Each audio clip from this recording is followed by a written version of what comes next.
Welcome back. What a year 2020 has been. With that said, this is a countdown of my top 10 favorite films of 2020. This is going to be just theatrical like normally. It's going to include DVD, straight to VOD, and stuff releases because the year that is 2020. So, with that said, first I have 5 dishonorable mentions. So, with that said, the 5 dishonorable mentions, and then 1 disappointment in general. Or, in general, I guess 5 really disappointments. First of the disappointing films, Doolittle. I was expecting a bit more than I got. Unfortunately, I didn't hate it as much as some people did, but still, Doolittle was a letdown, unfortunately. I was expecting more than I got. So it was a disappointing, sadly, film. Next film, Bloodshot. To be fair, I wasn't expecting so much from the film. In my opinion, though, Bloodshot is in the top 3 worst films of 2020 that I personally have seen. Keep in mind, I've only seen a small amount of the films that have come out this year. Total, I've seen probably about 25, 26 movies this year of newer stuff. And in my opinion, it's in the top 3 worst that I've seen. But Doolittle was a disappointment rather than one of the worst films. Next, for me, probably, in my opinion, the second worst film of the year, for me personally, and one of the biggest disappointments of the year, also for me, unfortunately, and that being Disney's live action adaptation of Mulan. I don't know what I was expecting, but I certainly expected better quality. This is as big a letdown for me personally as The Lion King. And the thing is, I really love Mulan. It doesn't have as big a nostalgia factor as Lion King, but still, I was disappointed with how Mulan turned out. I really was expecting more, honestly, from the film. So I'm kind of disappointed with Disney on this, definitely big time. Um, the last of the disappointments, though, it was definitely a bad quality film, but I wasn't really expecting a lot, I guess, from this. That being Artemis Fowl, another not so good film done by Disney, unfortunately. And then we have, in my opinion, the biggest disappointment of the year, but not the worst film of the year, in my opinion. That being, unfortunately, the biggest disappointing film for me for the year was Wonder Woman A4. I was expecting a lot more from the film after the first Wonder Woman movie. Worst film of the year, in my opinion, was Birds of Prey. So, with that said, first coming in at number 10, my personal favorite films of the year, is a suspense thriller type film with elements of horror involving kids. I actually thought was a pretty good film. I wasn't expecting much out of the film. I was pleasantly surprised by the movie. Coming at number 10 is The Turning. I wasn't really expecting much from this movie. Surprisingly, it actually turned out better than I was expecting, so I am happy about that. Coming at number 9 from Pixar. I'm glad at least one or two decent films this year from Disney, thank goodness, this being one of them. More thanks to Pixar. Coming at 9 is Onward, which has genuinely turned out better than I was expecting, honestly. Coming at number 8 was a straight to video, at least that I know of, involving a certain somebody we know better as Venom now, of course. Uh, this was a passion project of his. Coming at number 8 was the film Capone. And I wasn't expecting anything. I really didn't know. I do like occasionally some good gangster movie, and I was pleasantly surprised by Capone. And I'm happy to say it ended up one of my favorite movies of the year. Coming in at number 7, another film I wasn't expecting much, and it turned out to be, in my opinion, one of the best suspense horror films of the year. Coming in number 7 is The Invisible Man.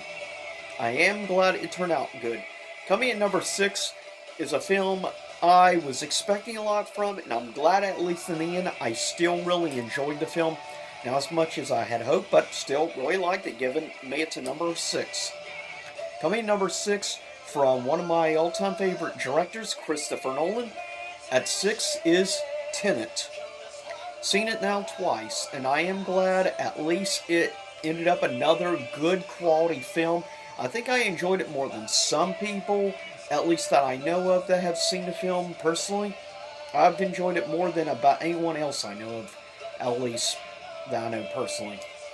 Coming in at number 5. Nostalgia factor, someone involved. At number 5 is Bill and Ted Face the Music. I am glad that film, it wasn't as good as I was expecting, unfortunately, but it hit the nostalgia factor for me personally. I've always been a big fan of the Bill and Ted movies, though personally, I've always liked Bogus Journey more than, of course, Excellent Adventure, unlike some people. I always preferred the second film, but that's just me. But yeah, still, I was happy with the end result for the third film in the trilogy. So thank you to Bill and Ted. Coming in at number 4, a direct-to-video, a great animated film from DC. Coming in at number 4, favorite movie of the year, is Justice League Dark Apocalypse War. Very good film, definitely the darkest, I think, of all movies I've seen this year. Mature-wise and dark mood set. But that's just my opinion.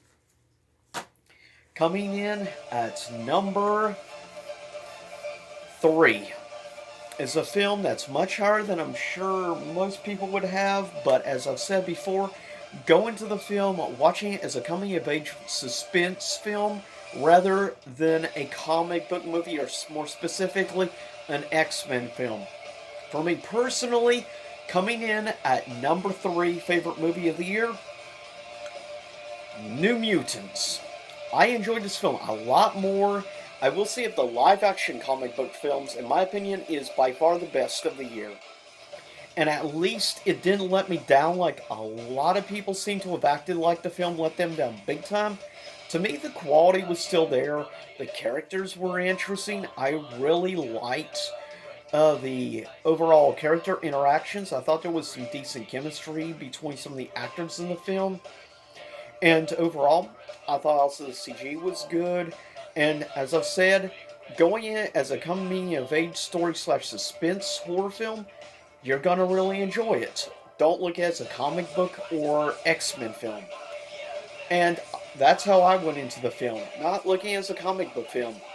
Luckily, I've never read any of the New Mutant comics, so I have no pre-knowledge on this particular universe or story.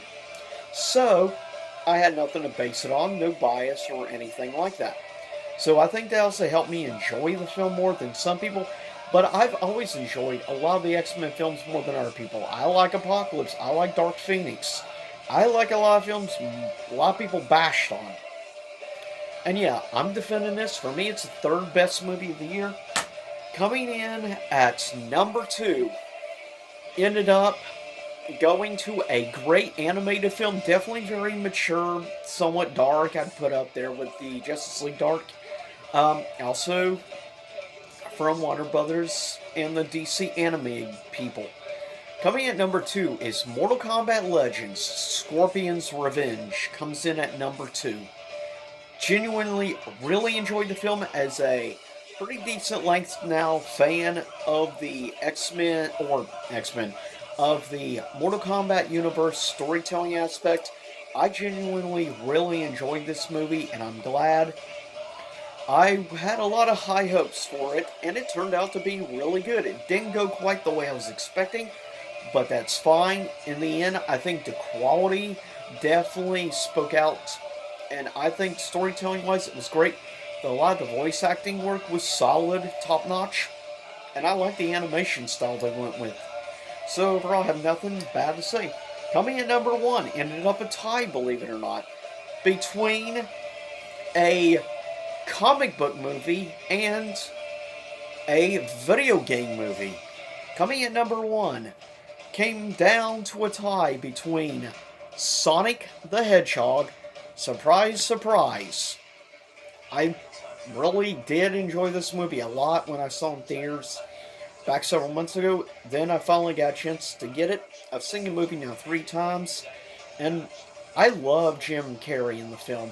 This is probably the most fun I've had with Jim Carrey in a movie in probably since early 2000s. So at least a good 15 to 17 years since I've enjoyed Jim Carrey this much.